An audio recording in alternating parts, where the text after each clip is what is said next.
നവസാമ്പത്തിക പരിഷ്കാരങ്ങളിൽ ഏറ്റവും പ്രധാനപ്പെട്ട ഒന്നാണ് പ്രൈവറ്റൈസേഷൻ, സ്വകാര്യവൽക്കരണം എന്ന് പറയുന്നത്.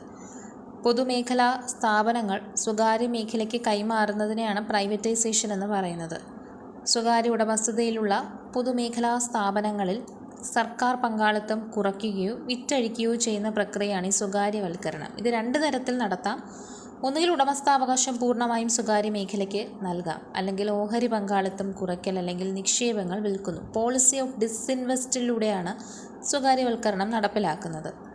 പൊതുമേഖലാ സ്ഥാപനങ്ങളുടെ ഓഹരി വിറ്റഴിക്കൽ, ഇതാണ് പോളിസി ഓഫ് ഡിസ്ഇൻവെസ്റ്റ്മെൻറ്റ് എന്ന് പറയുന്നത്. അപ്പോൾ ഈ പ്രൈവറ്റൈസേഷൻ ഇന്ത്യയിൽ നടപ്പിലാക്കിയത് മുതൽ വിദേശ നിക്ഷേപം ഇന്ത്യയിൽ വരാൻ തുടങ്ങി. വ്യവസായ രംഗത്ത് മത്സരങ്ങൾ വർദ്ധിക്കാൻ തുടങ്ങി. സ്വകാര്യ മേഖലകൾ തമ്മിലും സ്വകാര്യ മേഖലയും പൊതുമേഖല തമ്മിലും മത്സരങ്ങളുണ്ടായി. അപ്പോൾ ഈ സ്വകാര്യവൽക്കരണത്തിലൂടെ സ്വകാര്യ മേഖലയ്ക്ക് പ്രാധാന്യം കൊടുത്തെങ്കിലും ലാഭത്തിൽ അപ്പോഴുണ്ടായിരുന്ന പൊതുമേഖലാ സ്ഥാപനങ്ങളെ മെച്ചപ്പെടുത്താൻ ചില പദവികൾ അവർക്ക് നൽകേണ്ടി വന്നു.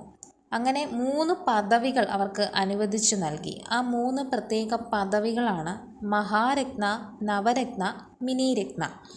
മഹാരത്ന എന്ന് പറയുമ്പോൾ നമ്മുടെ ഇന്ത്യയിൽ ഏറ്റവും കൂടുതൽ ലാഭമുണ്ടാക്കുന്ന പൊതുമേഖലാ സ്ഥാപനങ്ങളെയാണ് നമ്മൾ മഹാരത്ന കാറ്റഗറിയിൽ ഉൾപ്പെടുത്തുന്നത്. കേട്ടിട്ടില്ലേ? Bharat Heavy Electrical Limited, Bharat Petroleum Corporation Limited, Coal India Limited, GAIL, NTPC Limited, Steel Authority of India. ഇതൊക്കെ മഹാരത്ന കാറ്റഗറിയിൽ ഉൾപ്പെടുന്ന പൊതുമേഖലാ സ്ഥാപനങ്ങളാണ്. മഹാരത്ന പദവി എല്ലാ സ്ഥാപനങ്ങൾക്കും ലഭിക്കില്ല. അതിന് ചില കണ്ടീഷൻസ് ഉണ്ട്. അതൊരു പൊതുമേഖലാ സ്ഥാപനമായിരിക്കണം, സ്റ്റോക്ക് എക്സ്ചേഞ്ചിൽ ഉൾപ്പെടണം, കഴിഞ്ഞ 3 വർഷത്തിൽ അവർക്ക് 5000 കോടിയിലധികം ലാഭം വേണം, തുടർച്ചയായ 3 വർഷത്തിൽ ശരാശരി വിറ്റുവരവ് 25,000 കോടിക്ക് മുകളിലായിരിക്കണം.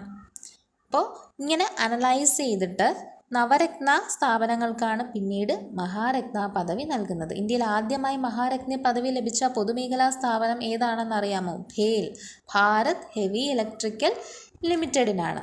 ഇപ്പോൾ 14 സ്ഥാപനങ്ങൾക്ക് നിലവിൽ ആ പദവിയുണ്ട്. അവസാനമായിട്ട് ഹിന്ദുസ്ഥാൻ എയ്റോനോട്ടിക്സ് ലിമിറ്റഡിന് ലഭിച്ചിട്ടുണ്ട്.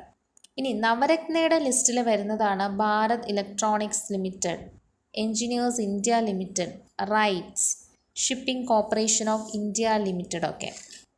അത് നമുക്ക് നമ്മുടെ ഇന്ത്യൻ റെയിൽവേ ഫിനാൻസ് കോർപ്പറേഷൻ, ഇതൊക്കെ നമ്മുടെ ഏതാണ് നവരത്നയിൽ ഉൾപ്പെടുന്നതാണ്.